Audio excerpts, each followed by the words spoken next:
Hola chicos, en este video vamos a hablar sobre las causas de la Primera Guerra Mundial, o como a mí me gusta llamarla, la Gran Guerra, porque las personas que vivieron ese evento, ese acontecimiento, no lo nombraron con el nombre de Primera Guerra Mundial, sino que lo conocieron como la Gran Guerra.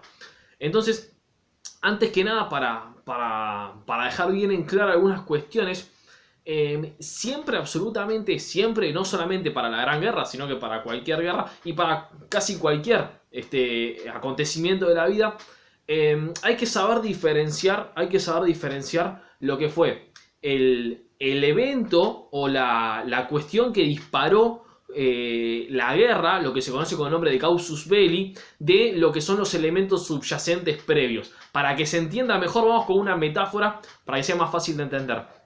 El evento que empezó, o sea, que desató la guerra fue el asesinato del príncipe heredero del Imperio Austrohúngaro, que ya lo vamos a explicar.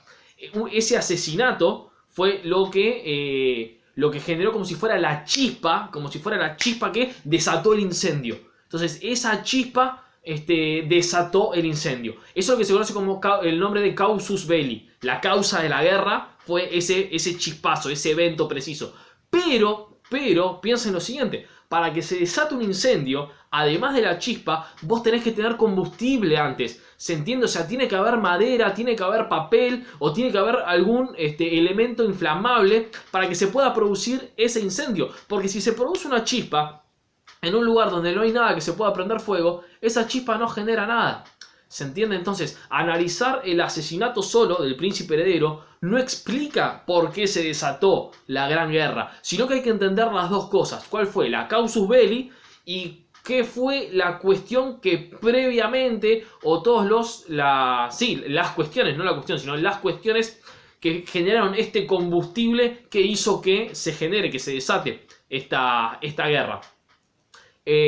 Con respecto a estas cuestiones subyacentes, las cuestiones que están por detrás del hecho específico, del hecho en sí, hay muchísimas, son varias, pero bueno, vamos a centrarnos en las que analiza el libro, en las que analiza el manual que tenemos, que nos habla principalmente de tres cuestiones. Por un lado nos habla de la competencia económica.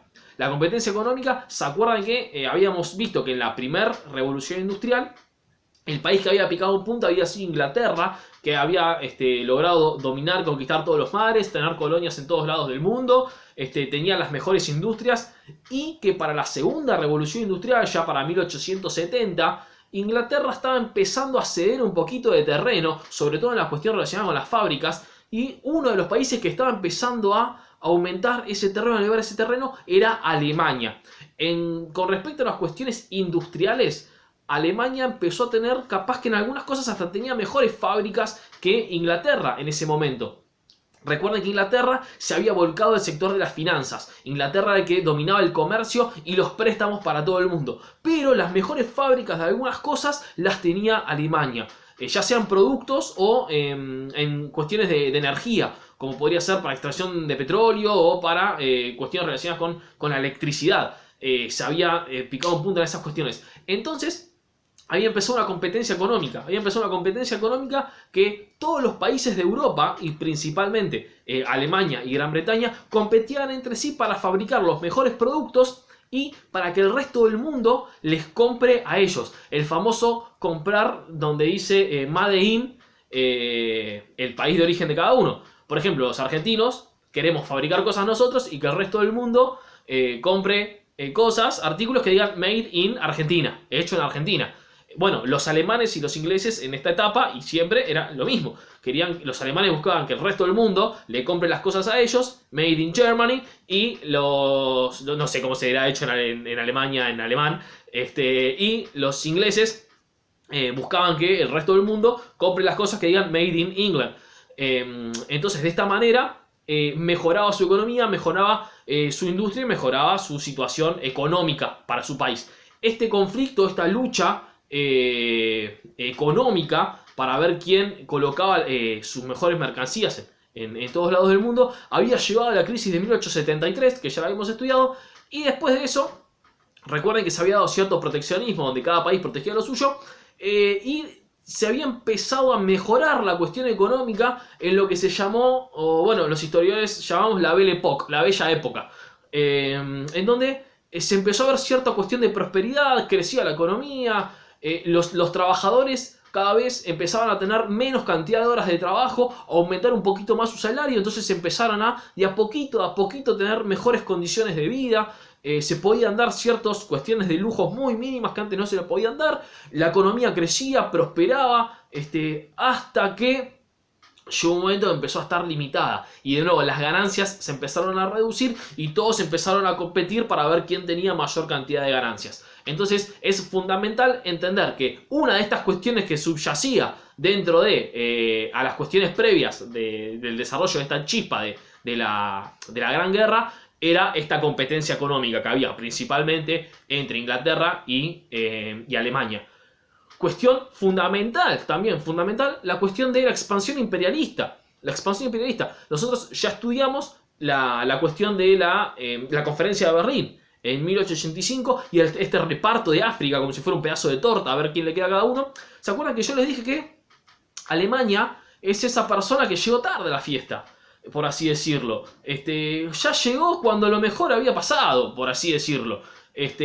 Cuando Alemania entra en la carrera imperialista, entra en juego en la competencia imperialista, ya casi todo el norte de África ya era parte de los franceses, ya los portugueses tenían a Mozambique y Angola, Inglaterra ya se había casi adueñado de Egipto, de Sudán, de Sudáfrica, de partes de Nigeria, Francia se había quedado también con parte de Costa de Marfil, con parte de Senegal, estoy diciendo los nombres actuales, ¿no?, de los países.